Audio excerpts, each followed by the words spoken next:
I'm actually really excited about the iPad 3. There have been a lot of rumors about it recently. I actually wrote a post because we had some information, and I speculated in the post that the iPad 3 would be announced probably around the first week of March. And all things D said March. All things D then basically confirmed. Just copied. I think they have like a red phone that goes right to Apple. I don't know, but they seem to always know. They basically said it's going to be the first week of March. But after I wrote my post, I realized that there's an extra day in February this year. There's a February 29th because it's a leap year. And Apple's, they can get pretty clever, and I was like, oh, this is a perfect opportunity. They'll do something like it's time to leap ahead. I saw that tweet. I was like, oh, did I miss an Apple event? Yeah, you actually thought it was a real thing that was happening. Was I sleeping? That's how good by the way, I'm thinking about just quitting to think up taglines for Apple events. Right. It's time to leap ahead. You guys are going to love this. So I started kind of thinking, doing some research on if that lined up, and I looked at when the last two iPads were announced, right? And do you remember when they were announced? The iPad 2 was in March, and the iPad 1 was January. Yeah. So the iPad 1 was announced January 27th, and the iPad 2 was announced March 2nd. Right. Now, do you know what days they did those events on? Apple normally does its events on Tuesdays. Yeah, and I thought they were on Tuesdays, but those were actually on Wednesdays. And February 29th, which is a day that normally does not appear. That's right. It's a Wednesday. Only once every 4 years. So actually, I've actually been working on something. If I can just show you, hang on a second, because I think I figured this out. So, as we just said, iPad 1 announced January 27th, right? iPad 2 announced March 2nd, Wednesdays. What's interesting is 27 plus 2 equals 29. 29, as in February 29th, 2012, a leap year, right? You know something else is interesting about 2012? 20 plus 12 equals 32. Now, by itself, that doesn't seem very interesting.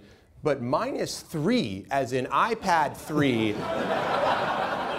and you're back to 29. Think that's a coincidence? I didn't think it was a coincidence. So I was starting to get pretty confident here, but then I realized something. Microsoft announced that they were going to do their consumer preview of Windows 8 on the 29th, which kind of throws a monkey wrench in the plans. But then I started researching the number 8. And it turns out 8 is a lucky number in China. You know what comes from China? iPads.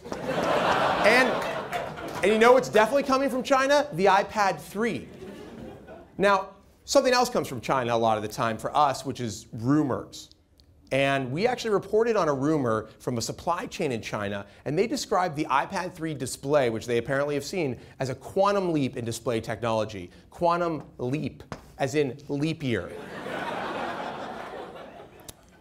Just wait, because there's more evidence here. Quantum Leap is interesting, actually. It's an interesting phrase. Quantum Leap was a show that aired on NBC starring Scott Bakula. Now, I don't know if you know about the show. It's about a guy who time travels and jumps into people's bodies to right wrongs.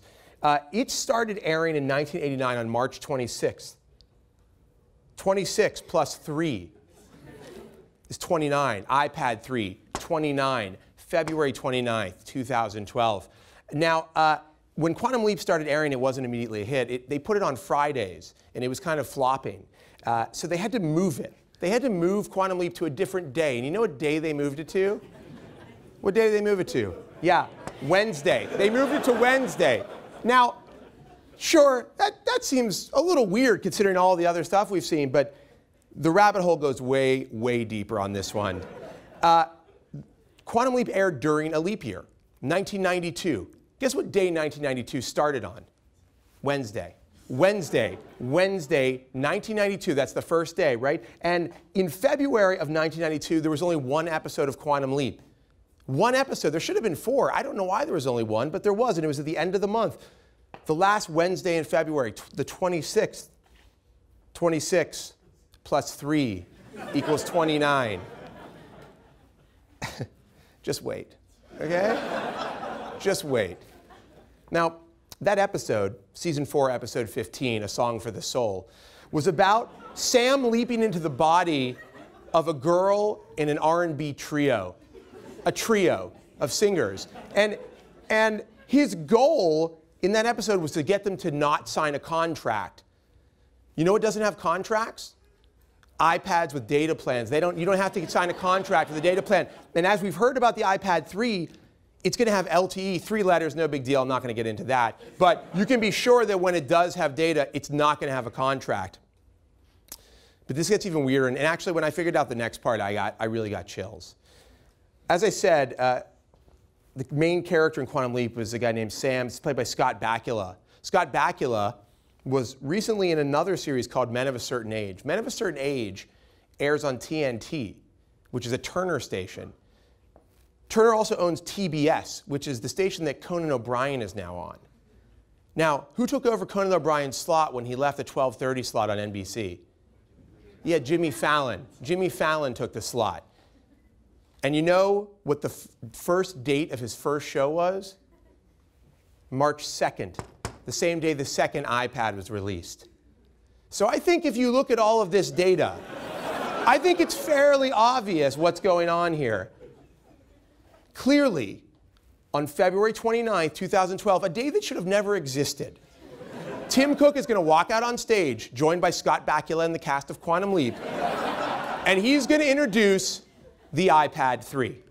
Any questions? Paul, any questions? The numbers all add up. I rest my case. I rest my case. And I knew you would see how clear this empirical data was.